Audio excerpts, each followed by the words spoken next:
Good morning and welcome to the new episode of Dr. Lamba's Awakening Call.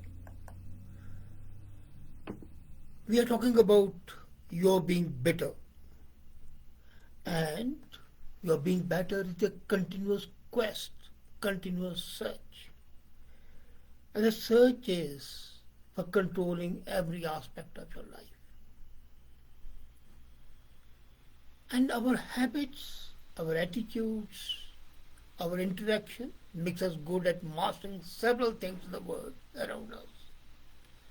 But the same cannot be said about the mastery of ourselves.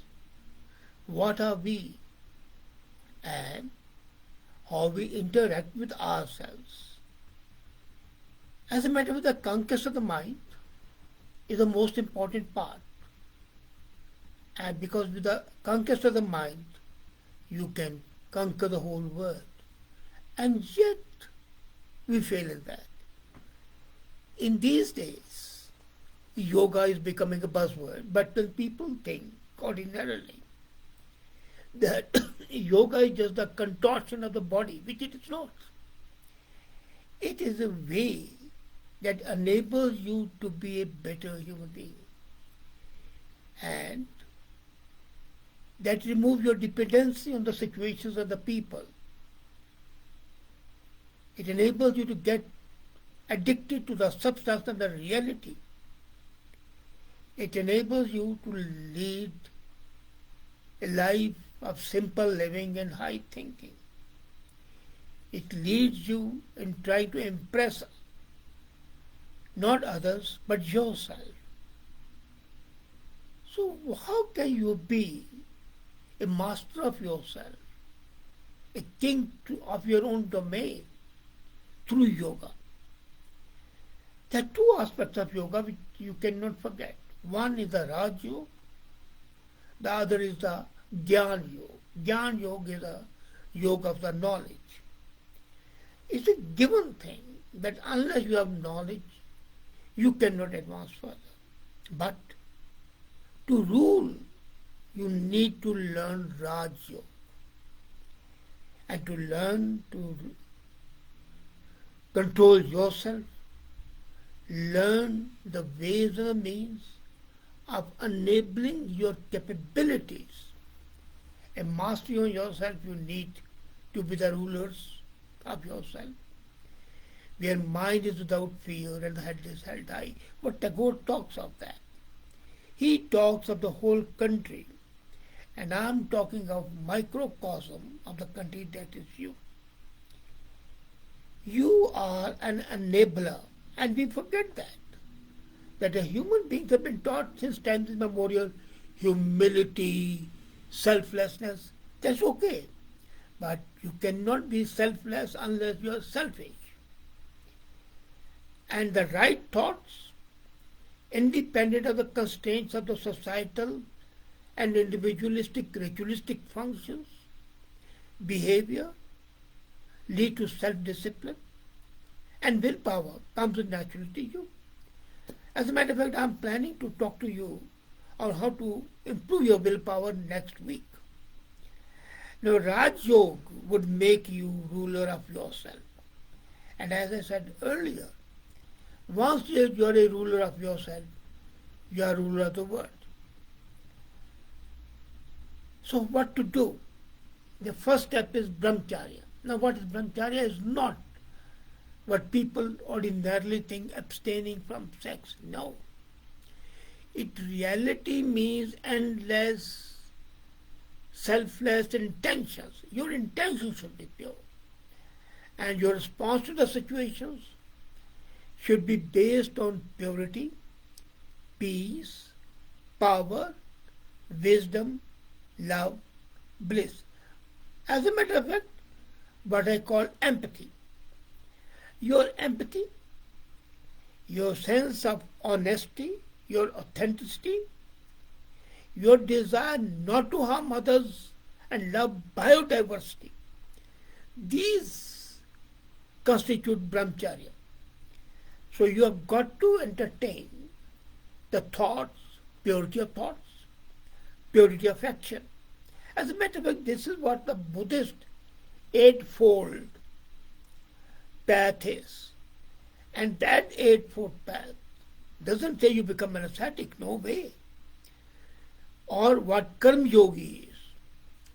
So how do you do that? The first is to wake up early morning, which in Hindi is called Amrit Vela. Amrit is nectar. That Vela is a time of nectar. In Hindu philosophy, it's also called Brahm Muhurat, the ideal time. What happens at that time? You can meditate, you can enjoy nature, you can have a absolutely peace of mind. What Milton says, calm of mind,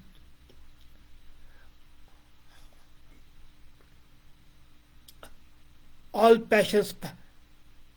So, at that time, you have to energize yourself. Then, once you have done that, this is the first step towards Raj Yoga. Then you engage into Jnana Yoga, learn. It can be spiritual, it can be temporal, but I would say knowledge cannot be divided into segments. It's a whole. Whatever you can learn, whatever you can communicate. Now, learning is something which is not greed. You learn to impart it to the others. If you just learn and don't impart it to the others, it's not a learning process. And here I differ from the so-called yoga masters for whom contortion of the body, meditation, these are the only things. But I say you are a part of the cosmos.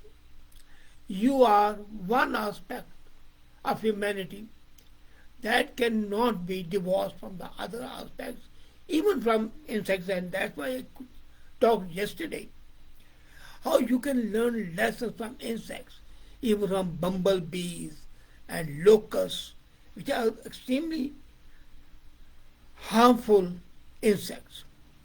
So this would lead your emotional quotient to increase. We talk of EQ, but we don't talk of refraining from negative content. So what is your content? It is thoughts, personality, and action. Then comes your food. You are what you eat. Whether it's Ayurveda, we say that the eat that you eat should be sattvic. Not necessarily. As a matter of fact, if you want to rule yourself, you don't need the so-called spiritual food. You need food which gives you energy, and that is Rajas food, non-vegetarian food. You see, your mindfulness, your meditation is food for the soul, for the mind. But for your brain, for your brawn, for your capability, for your energy, you need a Rajic food. And Rajas food and Sattvic food combined would provide a balance for you. The normal yogis, if you call, who are self-ordained, say it's low energy, it's not. Then most important is karma yoga, what you do. Every thought of yours, every action of yours, every word you speak is a path to your destiny. It's a journey, endless journey. And it continues till you breathe your last. And when the people talk to me that why is, despite my pain, despite my not being well, I'm there, I say, well, whatever knowledge I have gained, let me impart it. When I die, it will go with me. So what I have to do is to radiate the vibrations, and those vibrations convey my knowledge, my capability, and my empathy. And that's what you have got to do. Compassion, empathy, and most important, self-respect. As I always say, if you don't blow your own trumpet, who else will blow it? So ethical principles cannot be ignored. That's a fact. You can do everything except violating ethical. Now, by ethical principles, I don't mean what is written in the holy books or scriptures. No way. What your mind tells you, what your conscience tells you. Conscience is a constable placed in your body. Listen to it. Then, how do you do it? Control the traffic of your mind. Pause for a moment. For a few seconds. I'm not saying 10 minutes, 20 minutes. No.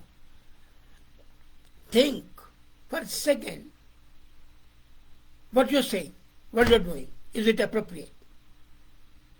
And you would find it. That 9 out of 10 times, your mind will tell you what's right and wrong. So when you control the traffic to the mind, both ingress and egress, you would have a balanced thought. And a person who has a balanced thought rules himself, and that enables him to rule the world. After all, what is the world? Your world is not these 7 continents. Your world is you and your social and family circle. If you are happy there, who cares what happens outside? Most important is that you are able to control your thought in the way. So, what I normally say, remove the clutter of the day, and then so that the traffic can run smoothly. You see what happens? Why does the traffic stop on the roads? Is the clutter, is the traffic blocks. If they stop the physical traffic, imagine how difficult it is to stop the mental traffic, traffic to the mind until and unless you declutter it. The wrongdoings and everything has to be forgotten. And that calls for some restraint. I don't believe in not having emotional benefits, emotional comforts. But self-restraint also means you don't have to be aggressive unnecessarily. Again, I'm not saying you have to be submissive. You have to hold your mind with and your stand. At the same time, you have got to ensure that the other party, other people, also need to hold their stand. And then one thing which I am now believing is to be great is the minimalistic living. Free yourself emotionally and materialistically. And you might have seen you buy things for comfort and utility, that's fine. But 90% of the people do shopping either because it's an addiction or because they want to show off. And it's common for the people to show off. This is what I purchased. This is what I have done. As a matter of simple living creates simplicity in mind. And then Seva Bhav. Seva Bhav doesn't mean washing the feet of the others, cleaning utensils, sweeping the roads. It means offering words of wisdom. What is Manas Seva? Service through thoughts, service through enabling healing of the mind, and also service through giving comfort, comfort of knowledge, capability, and sometimes just offering your shoulder for somebody to lean on. Now these 10 yogic exercises, as I said earlier, not the contortion of the body, but it is a thought. Yoga is basically a thought process. It is how your mind and your brains function, the neural vibrations, how they are conveyed to the circle that is immediately yours, which impacts you and which you impact. And once that happens, the karmic principle comes in. What you do comes back to you. So when you are imparting peace, when you are imparting knowledge, others would also have the same reciprocal feeling, and your rule of the self will be evident. And that's what makes you a better human being. A person who has conquered his mind, a person who is in fact master of himself, master of his destiny, and master of his own world. And if you can do that, what more do you need? Thank you.